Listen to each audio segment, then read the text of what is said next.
നമസ്കാരം, ഏവർക്കും ബിലേവിലേക്ക് സ്വാഗതം. ശില്പങ്ങളുടെ കൂടി നഗരമാണ് നമ്മുടെ തിരുവനന്തപുരം.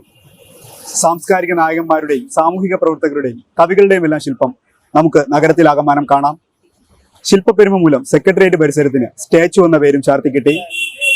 നഗരത്തിന്റെ ശില്പസമ്പന്നതയിലേക്ക് മലയാള നോവലിന്റെ കുലപതി കൂടിയായ സി.വി. രാമൻ പിള്ളയുടെ വെങ്കല അർധകായ പ്രതിമ കൂടി കൂട്ടിച്ചേർക്കപ്പെടുകയാണ്.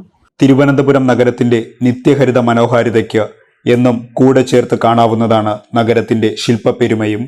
തിരുവനന്തപുരം പനവിളയിലുള്ള ലാൽ ബഹദൂർ ശാസ്ത്രിയുടെ ശില്പം, ഊറ്റുകുഴി ജംഗ്ഷനിലെ അംബേദ്കർ ശില്പം, ഗാന്ധി പാർക്കിലെയും നിയമസഭാ സമുച്ചയത്തിലെയും ഗാന്ധി പ്രതിമകൾ, കോട്ടയ്ക്കകം ശ്രീ ചിത്തിര തിരുനാൾ പാർക്കിലെയും കേരള യൂണിവേഴ്സിറ്റി ആസ്ഥാനത്തിലെയും ചിത്തിര തിരുനാൾ ശില്പങ്ങൾ, പുളിമൂട് ജംഗ്ഷനിലെ കേസരി ബാലകൃഷ്ണപിള്ളയുടെ ശില്പം, സ്റ്റാച്ചുവിലെ ദിവാൻ മാധവറാവുവിന്റെ ശില്പം, സെക്രട്ടേറിയറ്റിനുള്ളിലെ വേലുത്തമ്പി ദളവ ശില്പം, യൂണിവേഴ്സിറ്റി കോളേജിന് മുന്നിലെ പട്ടംതാണുപിള്ള ശില്പം, കേരള യൂണിവേഴ്സിറ്റിക്ക് മുന്നിലെ ജംഗ്ഷനിലുള്ള കുമാരനാശാൻ സ്മാരക ശില്പം, യൂണിവേഴ്സിറ്റി സ്റ്റേഡിയത്തിന് മുന്നിലെ നേതാജി സുഭാഷ് ചന്ദ്രബോസ് ശില്പം, നിയമസഭയ്ക്ക് സമീപത്തിലെ EMS ശില്പം, പൊട്ടക്കുഴി ജംഗ്ഷനിലെ AKGയുടെ ശില്പം, കേശവദാസപുരം ജംഗ്ഷനിലെ TM വർഗീസ് ശില്പം, മ്യൂസിയത്തിന്റെ പരിസരത്തിലുള്ള C. കേശവൻ ശില്പം, മ്യൂസിയം പോലീസ് സ്റ്റേഷന് എതിർവശത്തുള്ള നാരായണ ഗുരു ശില്പം, കനകക്കുന്നിന് സമീപമുള്ള K. കരുണാകരന്റെ ശില്പം, മാനവീയം വീതിയുടെ ഇരുവശത്തുമായുള്ള കവിയും ഗാനരചയിതാവുമായ വയലാർ രാമവർമ്മയുടെയും P. ഭാസ്കരന്റെയും G. ദേവരാജൻ മാസ്റ്ററുടെയും ശില്പങ്ങൾ, രാജ്ഭവന് സമീപമുള്ള അക്കാമ ചെറിയാന്റെ ശില്പം, കവടിയാർ ജംഗ്ഷനിലുള്ള സ്വാമി വിവേകാനന്ദന്റെ ശില്പം, വെള്ളയമ്പലം ജംഗ്ഷനിലുള്ള മഹാത്മാ അയ്യങ്കാളിയുടെ ശില്പം, ശാസ്തമംഗലം ജംഗ്ഷനിലുള്ള സ്വതന്ത്ര സമര സേനാനി ഇലങ്കത്ത് ശില്പം, വുമൻസ് കോളേജ് ജംഗ്ഷനിലെ ആനി മസ്ക്രീൻ ശില്പം, പാളയം ജംഗ്ഷനിലെ സ്വദേശാഭിമാനി രാമകൃഷ്ണപിള്ളയുടെ ശില്പം, ചന്ദ്രശേഖർ നായർ മൈതാനത്തിന് സമീപമുള്ള R. ശങ്കറിന്റെ ശില്പം, പബ്ലിക് ലൈബ്രറിക്കുള്ളിലെ മഹാകവി ഉള്ളൂർ S. പരമേശ്വര അയ്യറിന്റെ ശില്പം, പൂജപ്പുര മൈതാനത്തിന് സമീപമുള്ള P.N. പണിക്കർ ശില്പം, ഇവയെല്ലാം അടങ്ങുന്ന നമ്മുടെ നഗരത്തിന്റെ ശില്പ വൈവിധ്യത്തിലേക്ക് മഹാസാഹിത്യകാരനായ C.V. രാമൻ പിള്ളയുടെ ചരമശതാബ്ദിയിൽ അദ്ദേഹത്തിന്റെ പ്രതിമ സ്ഥാപിക്കുകയാണ് പബ്ലിക് ലൈബ്രറിയിൽ. തിരുവനന്തപുരം നഗരത്തിലെ AKG ശില്പവും നാരായണ ഗുരു ശില്പവും അടക്കം നിർവഹിച്ച ശില്പിയായ ഉണ്ണീക്കാനായിയാണ് C.V. രാമൻ പിള്ളയുടെ അർധകായ പ്രതിമ ഒരുക്കിയിരിക്കുന്നത്. C.V. രാമൻ പിള്ളയുടെ 100ാം ചരമവാർഷിക ദിനത്തിലാണ് ഈ പ്രതിമയുടെ നിർമ്മിക്കുന്നത്. വെങ്കലത്തിൽ നിർമ്മിച്ച ഈ അർധകായ ശില്പത്തിന് 5 അടിയോളം ഉയരമുണ്ട്. അപ്പോൾ നമുക്ക് കണ്ണൂർ പയ്യന്നൂർ കാനായിൽ വെച്ചാണ് ഈ ശില്പം നിർമ്മിച്ചിട്ടുള്ളത്. നമുക്ക് ഒരു 2.5 വർഷത്തോളം ഇത് വർക്ക് പൂർത്തിയാക്കാൻ വേണ്ടി വന്നു. പഴയ കാലത്തെ സാഹിത്യകാരനായതുകൊണ്ട് ഫോട്ടോകളൊക്കെ വളരെ കുറവായിരുന്നു. അപ്പോൾ അതൊരു വലിയ വെല്ലുവിളിയായിരുന്നു. ഒരു ഫ്രണ്ട് സൈഡ് മാത്രം കിട്ടുന്ന ഫോട്ടോ വെച്ച് ഒരു ശില്പം ചെയ്യുക എന്നുള്ളത് വലിയൊരു വെല്ലുവിളി തന്നെയായിരുന്നു. അപ്പോൾ ആ വെല്ലുവിളികളൊക്കെ അതിജീവിച്ചുകൊണ്ടാണ് ഇപ്പോൾ ഈ ശില്പം ഇവിടെ പൂർത്തിയാക്കാൻ വേണ്ടി സാധിച്ചത്. അപ്പോൾ ആദ്യം കളിമണ്ണിൽ ചെയ്ത സിയുടെ കളിമൺ ശില്പം ഇതിൻ്റെ സംഘാടകരായ വേണു സാറും നന്ദൻ സാറും ഒക്കെ വന്ന് ആ ശില്പം കണ്ട് വിലയിരുത്തി. അതിനുശേഷം കടകംപള്ളി സാറ് വിലയിരുത്തി. അപ്പോൾ അവരൊക്കെ അതിൻ്റെ വർക്കിൻ്റെ വിലയിരുത്തിയതിന് ശേഷം ഈ വർക്ക് വെങ്കലത്തിലൊക്കെ വാർക്കാനുള്ള അനുമതി തരികയാണ് ചെയ്തത്. അങ്ങനെ ഒരു 6 മാസത്തോളം സമയമെടുത്താണ് ഇത്രയും വലിയൊരു 500 കിലോ ഭാരമുള്ള ഈ ഒരു വെങ്കല ശില്പം ഇവിടെ പൂർത്തിയാക്കാൻ വേണ്ടി സാധിച്ചത്.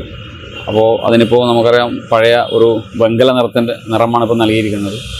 അപ്പോൾ നമുക്ക് മലയാള സാഹിത്യത്തിൻ്റെ നോവലിൻ്റെ കുലപതിയായ ഇദ്ദേഹത്തിൻ്റെ ഒരു വർക്ക് ചെയ്യാൻ നമുക്ക് അവസരം കിട്ടിയത് തന്നെ മഹാഭാഗ്യമായിട്ട് കരുതുന്നു. അപ്പോൾ തീർച്ചയായിട്ടും നമുക്കറിയാം ഇപ്പം പുതിയ തലമുറയിലെ ആൾക്കാരുടെയൊക്കെ ശില്പങ്ങൾ ചെയ്യാൻ വേണ്ടി നമുക്ക് ആൾക്കാരെ സമീപിക്കുമ്പോൾ എല്ലാ സൈഡിലുള്ള ഫോട്ടോകളും നമുക്ക് കിട്ടുമായിരുന്നു. ബാക്ക് 2 സൈഡ് ഭാഗം, ഫ്രണ്ട് ഭാഗം. അപ്പോൾ ഇതിൻ്റെ നമുക്കറിയാം ഈ CVയുടെ ഫോട്ടോ എന്ന് പറയുന്നത് ഫ്രണ്ട് ഭാഗം മാത്രമേ നമുക്ക് കിട്ടിയിട്ടുള്ളൂ. അപ്പോൾ അത് ഒരു വലിയൊരു വെല്ലുവിളിയാണ്. ബാക്കിയുള്ള ഭാഗങ്ങൾ നമ്മുടെ ഭാവനയിൽ അത് തിരഞ്ഞെടുക്കുക എന്നുള്ളത് വലിയൊരു വെല്ലുവിളിയാണ്. വെങ്കലാണ്, നമുക്ക് ചെയ്തു കഴിഞ്ഞാൽ പിന്നെ ഒരു മാറ്റം വരുത്താൻ വേണ്ടി സാധിക്കില്ല. അപ്പോൾ അതിൻ്റെ സംഘാടകർ തന്ന പ്രോത്സാഹനം വലിയ പ്രചോദനം നൽകിയിട്ടുണ്ട്. അപ്പോൾ എനിക്ക് തോന്നുന്നു ഞാൻ 2016 തിരുവനന്തപുരം കോർപ്പറേഷന് വേണ്ടി AKGയുടെ പ്രതിമ പൊട്ടംകുഴി സ്ഥാപിച്ചിട്ടുണ്ട്. അതിനുശേഷം തിരുവനന്തപുരം പട്ടണത്തിൽ സ്ഥാപിച്ച ശില്പം നമുക്ക് ജാതിയില വിളംബരത്തിന് 100ാം വാർഷികത്തിന്റെ ഭാഗമായി സംസ്ഥാന സർക്കാർ നമ്മുടെ തിരുവനന്തപുരം പട്ടണത്തിൽ സ്ഥാപിച്ച ശ്രീനാരായണ ഗുരുവിന്റെ ശില്പവും പാർക്കും അത് ഞാൻ തന്നെയാണ് രൂപകൽപ്പന ചെയ്തത്. ആ ശ്രീനാരായണ ഗുരുവിന്റെ വെങ്കല ശില്പവും നമ്മുടെ കണ്ണൂരിൽ വെച്ചാണ് നിർമ്മിച്ചത്. അതിനുശേഷം തിരുവനന്തപുരം പട്ടണത്തിലെ മിൽമയിൽ ഇന്ത്യൻ മിൽക്ക്മാൻ എന്നറിയപ്പെടുന്ന വർഗീസ് കുര്യന്റെ പൂർണ്ണകായ ഒരു ശില്പം പട്ടത്ത് നിർമ്മിച്ചിട്ടുണ്ട്. അപ്പോൾ അതിനുശേഷം ഈ 4ാമത്തെ ശില്പമാണ് ഇപ്പോൾ നമ്മുടെ CV രാമൻപിള്ളയുടെ ഈ ഒരു ശില്പം.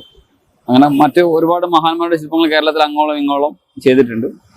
ആദ്യമായി ചെയ്ത വർക്ക് 2006 എഴുത്തച്ഛൻ കടന്നപ്പള്ളി ഹൈസ്കൂളിൽ ഞാൻ പഠിച്ച എൻ്റെ വിദ്യാലയത്തിൽ ഒരു തുഞ്ചത്ത് രാമാനുജൻ എഴുത്തച്ഛൻ്റെ ഒരു പൂർണ്ണകായ ശില്പം ചെയ്തുകൊണ്ടാണ് ഞാൻ ഈ രംഗത്തേക്ക് ചുവടുവെക്കുന്നത്.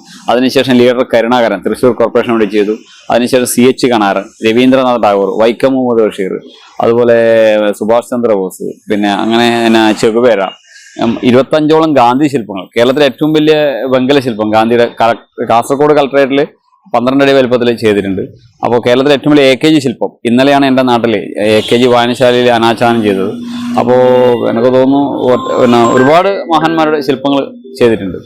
ഇന്നത്തെ ഒരു അനുഭവം വെച്ചാൽ ഇന്ന് പ്രത്യേകത ഇന്നെൻ്റെ വിവാഹ വാർഷികം കൂടിയാണ്. അപ്പോൾ ആ ദിവസം തന്നെയാണ് ഇന്ന് മുഖ്യമന്ത്രി ഈ നമ്മുടെ ആദ്യ സാഹിത്യകാരൻ CVയുടെ 100ാം ചരമശത അദ്ദേഹത്തിൻ്റെ വെങ്കല ശില്പം തിരുവനന്തപുരം പട്ടണത്തിന്റെ ഹൃദയഭാഗത്ത് അത് സ്ഥാപിക്കുക എന്നുള്ളത് നമുക്കറിയാം. വെങ്കലം എന്ന് പറയുന്നത് വേറെ നൂറ്റാണ്ടുകളോളം ഇവിടെ കിടക്കുന്ന ഒരു സാധനമാണ്. അപ്പോൾ നമ്മളൊക്കെ കാലം കഴിഞ്ഞാലും നമ്മളെയൊക്കെ സൃഷ്ടികൾ ഇവിടെ ഈ തിരുവനന്തപുരം പട്ടണത്തിൽ അങ്ങ് മലബാറിന്റെ അങ്ങ് വടക്കേ അറ്റത്തുള്ള ഒരു ഗ്രാമത്തിലുള്ള ഒരാളുടെ ഒരു വർക്ക് ഈ അനന്തപുരിയിൽ സ്ഥാപിക്കുക എന്നുള്ളത് എൻ്റെ സന്തോഷം ഏതൊരു കലാകാരന് കിട്ടുന്ന ഏറ്റവും വലിയൊരു അംഗീകാരമായിട്ടാണ് കാണുന്നത്.